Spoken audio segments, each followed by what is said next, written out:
Hello everyone, आज हम लोग क्लास 10th का चैप्टर नंबर 4 क्वाड्रेटिक इक्वेशन के एक्सरसाइज 4.3 का क्वेश्चन नंबर 5 डिस्कस करेंगे। ठीक है student. So first of all मैंने यहाँ पे जो क्वेश्चन नंबर 5 की स्टेटमेंट यहाँ पे राइट डाउन की हुई है। जैसे हमने क्वेश्चन नंबर 4 को किया था, पहले उसकी स्टेटमेंट अच्छे से रीड की थी, देन उसका सॉल्यूशन निकाला था। सेम एज इट इज हम यहाँ पे पहले इसकी स्टेटमेंट को अच्छे से रीड करेंगे, देन उसके बाद हम इसकी जो है जो भी आपको इक्वेशन में जो भी आपको बोला गया है उसके अकॉर्डिंग हम अपनी इक्वेशंस को बनाएंगे। उसके बाद हम इसको क्या करेंगे, क्वाड्रेटिक इक्वेशन को सोल्व करके दिखाएंगे। ठीक है। सो हमारे पास क्या है, आप लोग स्टेटमेंट चेक कीजिए। इसमें क्या बोला हुआ है कि इन अ क्लास टेस्ट, ठीक है, in a class test the sum of Shifali marks in maths and English is 30। ठीक है। कहने का क्या मतलब है कि क्लास में जो है टेस्ट हुआ है किसका, शिफाली का। ठीक है। और 2 सब्जेक्ट का सम आपको कितना गिवन है, 30। मतलब आपको मैथ्स के और इंग्लिश के 2 सब्जेक्ट के जो मार्क्स हैं वो उनका सम आपको गिवन है। ठीक है। ये फर्स्ट लाइन के अकॉर्डिंग है। फिर उसने क्या कहा कि had she got 2 marks more in maths, ठीक है, and 3 marks less in English. वो क्या कह रहे हैं कि उसने शी गोट मतलब उसने मैथ्स में 2 मार्क्स मोर गेन किए हैं। मोर का मतलब क्या होता है, प्लस, कि उसने मैथ्स में 2 मार्क्स ज्यादा लिए हैं and 3 marks less in English. तो इसका मतलब है कि इंग्लिश में उसने 3 मार्क्स कम लिए हैं। ठीक है। फिर उसने कहा कि the product of their marks would have been 210। इन दोनों का जो भी ये पे प्रोडक्ट होगा वो आपको क्या गिवन है, 210 गिवन है। ठीक है। और फिर इसने बोला है कि find her marks in 2 subject, और आपको मार्क्स फाइंड आउट करके बताने हैं कि इंग्लिश में उसके कितने मार्क्स आए हैं, मैथ्स में उसके कितने मार्क्स आए हैं। ठीक है स्टूडेंट। अब आप यहाँ पे चेक कीजिए, ना तो आपको मैथ्स के एग्जैक्ट मार्क्स पता है और ना ही आपको इंग्लिश के मार्क्स पता है। तो जब इस टाइप की कंडीशन हो जाती है तो हम क्या करते हैं, लेट करते हैं ना कि एक मान लो हमने क्या किया, मैथ्स के मार्क्स को हमने क्या मान लिया, x मान लिया, और इंग्लिश के जो भी उसने मार्क्स मतलब जो टेस्ट दिया है उसके मार्क्स को हम क्या मान लेंगे, y मान लेंगे। ठीक है। सपोज करो मैं यहाँ पे हिंट से ले रही हूँ कि लेट कर लेते हैं कि जो मैथ्स है ना, मैथ्स के जो मार्क्स है उसने x लिए हैं और इंग्लिश के जो मार्क्स हैं वो स्टूडेंट उसने क्या लिए हैं, y लिए हैं। ठीक है। एक टाइम के लिए यहाँ पे सपोज कर लेते हैं। फिर यहाँ पे चेक कीजिए, आप यहाँ पे चेक करो, इसमें यहाँ पे एक किस्म से हमारे पास मैथ्स के स्पेस पे अब क्या आ गया स्टूडेंट, x आ गया। इंग्लिश के स्पेस पे हमारे पास क्या आ चुका है, y आ चुका है, और विच इज इक्वल टू 30। तो हम यहाँ पे लिख लेंगे x plus y which is equal to 30। ठीक है। फिर हम यहाँ पर क्या कहते हैं स्टूडेंट, जब इस टाइप की कंडीशन पता हो तो हम क्या करते हैं, एक के बारे में अगर हम ये लेट ले लेते हैं और दूसरे को निकालना हो तो कैसे निकालते हैं, हम यहाँ पर कहते हैं देखो, अगर मान लो मैं एक सब्जेक्ट को तो x मान लूं और दूसरे सब्जेक्ट को मैंने क्या माना है, यहाँ पे y माना है ना, तो y की वैल्यू कैसे निकालूंगी मैं, यहाँ से कैसे लिख सकते हैं, y which is equal to 30 minus x। तो यहाँ से हम ये कह सकते हैं कि मैथ्स के मार्क्स तो हमने कितने मान लिए, x मान लिया है, और y क्योंकि मुझे y क्या देती थी, इंग्लिश के मार्क्स देती थी, इसलिए मैंने यहाँ पर क्या किया स्टूडेंट, y की वैल्यू इस टाइप से हमने निकाल दी। तो अब हमारे पास क्या हो गया, मैथ्स के जो मार्क्स है वो x हो गए हैं और इंग्लिश के मार्क्स हमारे पास कितने बन गए, 30 माइनस x बन गया। ठीक है। तो लेट करते हैं, प्रूफ हम यहाँ पे करके दिखाएंगे। ये मैंने जस्ट आपको इसकी इन्फॉर्मेशन दी है कि अगर आपकी इस टाइप की कंडीशन हो तो हम इसको कैसे सोल्व करते हैं। ठीक है। तो हम यहाँ पे लिखेंगे लेट शिफाली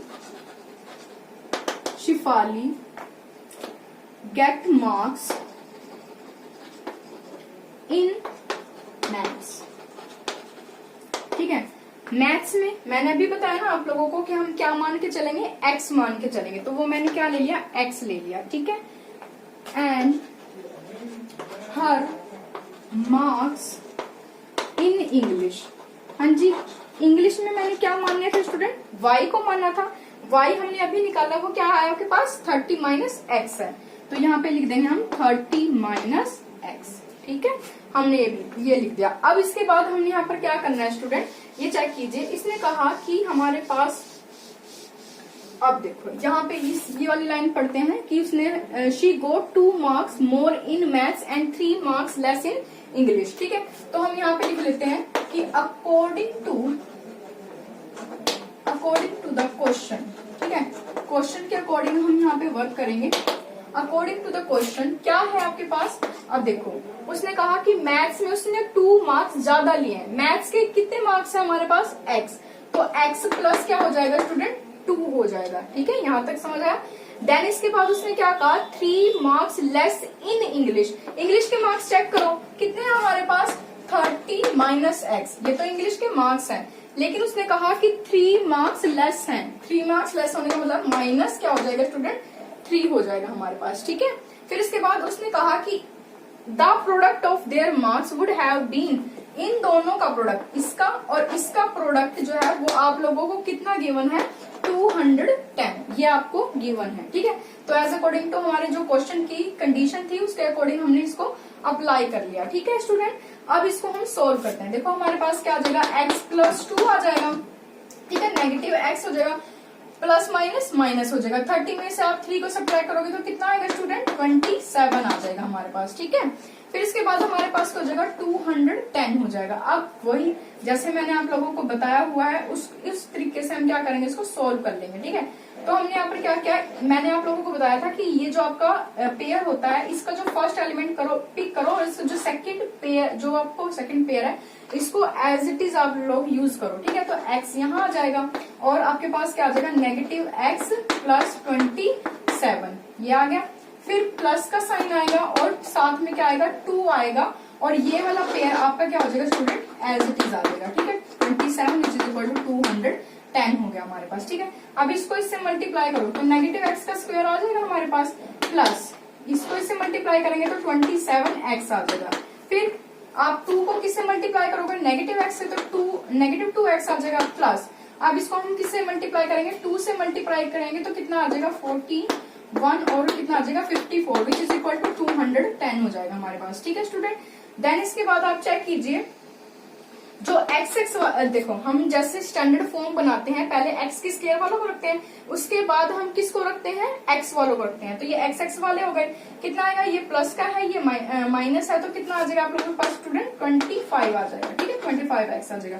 फिर प्लस 54 नेगेटिव इधर ले आओ इसको 210 विच इज इक्वल टू 0 हो जाएगा। फिर आपके पास x का स्क्वायर प्लस 25x, अब इसमें से इसको माइनस करोगे तो कितना आएगा, ये आ जाएगा हमारा 10, तो ये हो जाएगा हमारा 6, 10 में से आप 4 सब्ट्रैक्ट करोगे 6 आ जाएगा, फिर 5 आ जाएगा, फिर यहाँ पे 1 आ जाएगा। ठीक है, विच इज इक्वल टू 0 आ जाएगा हमारे पास। अब देखो ये आपकी क्या बन गई है स्टूडेंट क्वाड्रेटिक इक्वेशन बन गई है आपकी। लेकिन हमें यहाँ पे माइनस नहीं चाहिए, हम क्या करते हैं माइनस को कॉमन ले लेते हैं। ठीक है, तो माइनस कॉमन लेंगे तो क्या आ जाएगा x का square negative 25x plus 156 which is equal to 0 हो जाएगा। ठीक है, इस माइनस को इक्वल के इस साइड ले आओ तो क्या आ जाएगा आपके पास x का स्क्वायर माइनस 25x प्लस हमारे पास कितना हो जाएगा 156 विच इज इक्वल टू 0। ठीक है, अब ये बन गई हमारी स्टूडेंट क्वाड्रेटिक इक्वेशन। अब इसको सोल्व कैसे करते हैं वो देखते हैं। ठीक है,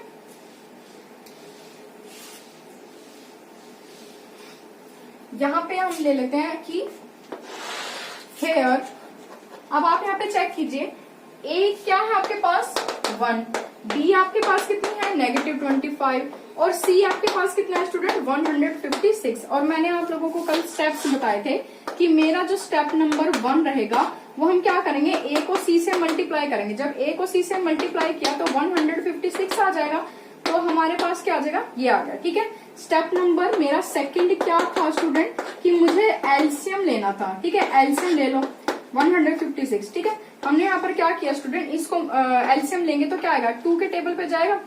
ठीक है, कितना आएगा 2 से 14, फिर यहाँ पे कितना आएगा 1 2 से 16, 2 3 6 18 3 3 9, ठीक है 13। ठीक है स्टूडेंट, हमारे पास ये बन गया। अब इसको ऐसे कर लेते हैं, हमारे पास देखो ये आ गया, हमारे पास क्या हुआ है, हमारे पास आने पे 2 इंटू 2 इंटू 3 इंटू 13। ठीक है, अगर हम इसको कर लें, इन सबको इकट्ठा कर लें तो ये कितना आ जाएगा 4, ये आ जाएगा 4 3 12 into 53 which is equal to 156। ठीक है, अगर हम यहाँ पर देखो इसको करो, इसको हमने 12 को 13 से मल्टीप्लाई करते हैं तो 156 ही आता है आप लोगों के पास।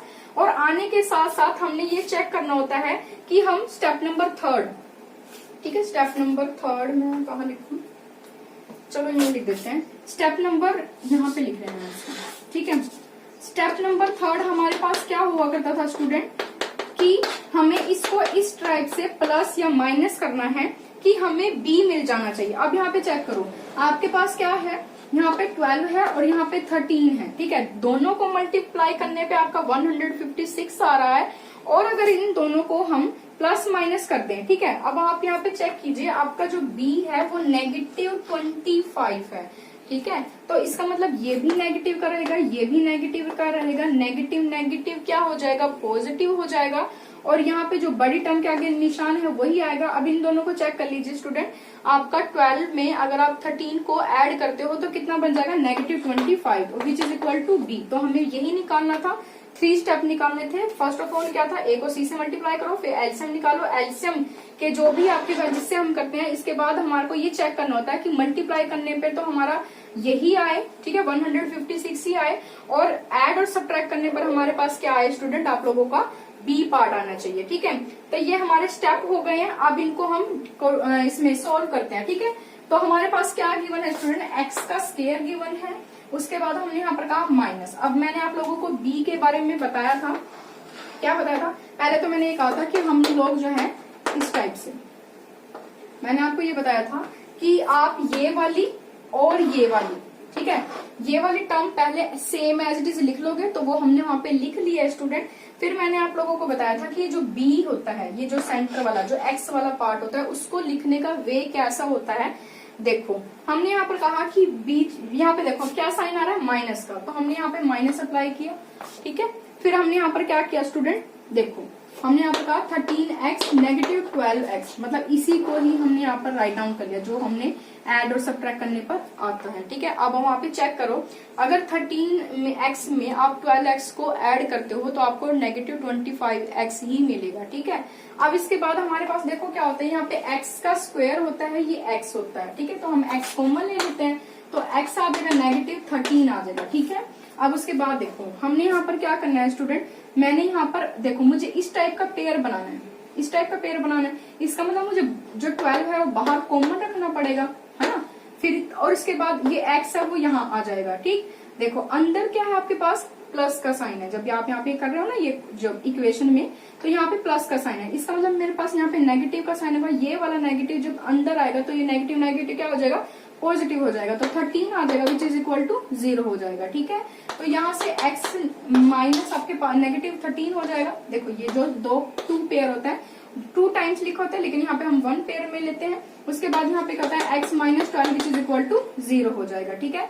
अब मैंने आप लोगों को एक रीजन बताया था कि a इंटू बी अगर 0 होता है तो या तो a इक्वल टू 0 होता है या b इक्वल टू क्या होता है, 0 होता है। यही रीजन दिया था ना मैंने आप लोगों को। तो यहाँ से क्या हो जाएगा, x -13 which is equal to 0 और x -12 इक्वल टू 0 हो जाएगा। तो x यहाँ से 13 आ जाएगा और यहाँ से x कितना आ जाएगा, 12 आ जाएगा। तो आपको x की जो वैल्यू है वो कितनी मिल जाएगी स्टूडेंट, एक x की वैल्यू आपके पास 13 हो जाएगी, एक x की वैल्यू आप लोगों के पास कितनी हो जाएगी स्टूडेंट, 12 हो जाएगी, ठीक है। फिर उसके बाद हमने लोगों ने क्या करना है, इसके बाद हमें ये बताना थे कि उनके मैथ्स में मार्क्स कितने आए थे और आपके इंग्लिश में जो है मार्क्स कितने आए थे, ठीक है। तो अब यहाँ पे दोनों ही, अगर देखो यहाँ पे दोनों पॉजिटिव वैल्यू आई है तो दोनों को लेके चलना पड़ेगा। अगर इनमें से एक बाय चांस नेगेटिव आ जाती तो नेगेटिव वालों को हम स्किप कर देते हैं और पॉजिटिव वालों को लेके चलते हैं, ठीक है। तो हम यहाँ पे क्या लिखेंगे, इफ x इक्वल टू 12, हम x को 12 लेके चल रहे हैं, देन मार्क्स इन मैथ्स, ठीक है। तो मैथ्स के जो मार्क्स है वो तो हमने x से अज्यूम किए हुए थे, है ना। तो x which is equal to 12 हो जाएगा। और मार्क्स इन इंग्लिश में कितने थे student, 30 minus x which is equal to 30 minus 12 हो जाएगा, ठीक है। 10 में से आप 10 में से 2 को सब्ट्रैक्ट करोगे तो कितना आएगा स्टूडेंट, 8 आएगा। और हमने 2 में से 1 गया, आपके पास कितना आ जाएगा, 1 आ जाएगा, ठीक है। तो 18 आपके पास क्या है, मार्क्स आ जाएंगे। फिर इसके बाद हमने यहाँ पर कहा कि इफ अगर आपके पास क्या है, x की वैल्यू 13 है तो देन मार्क्स इन मैथ्स, तो मैथ्स में कितने मार्क्स होंगे student, x which is equal to 13, ठीक है। और मार्क्स इन इंग्लिश में कितने आएंगे, हमारे पास इंग्लिश में कितना होगा स्टूडेंट, 30 माइनस एक्स। तो 30 माइनस एक्स की वैल्यू क्या है, 13 है, तो कितना आ गया, 10 में से 3 को सब्ट्रैक्ट करोगे 7 आ जाएगा, 1 कैरी किया तो इस पे क्या हो जाएगा, 2 में से 1 गया तो कितना आ जाएगा 1, तो 17। ठीक है, अगर आप x की वैल्यू 12 लेके चलते हो तो मैथ्स के मार्क्स कितने आएंगे, 12 आएंगे और इंग्लिश के मार्क्स 18 आएंगे। ठीक है, लेकिन अगर आप 13 लेके चलते हो तो x के मार्क्स कितने आएंगे, 13 आएंगे और इंग्लिश के मार्क्स कितने आएंगे स्टूडेंट, 17 आएंगे। कि आई होप कि आप लोगों को ये क्लियर हुआ होगा।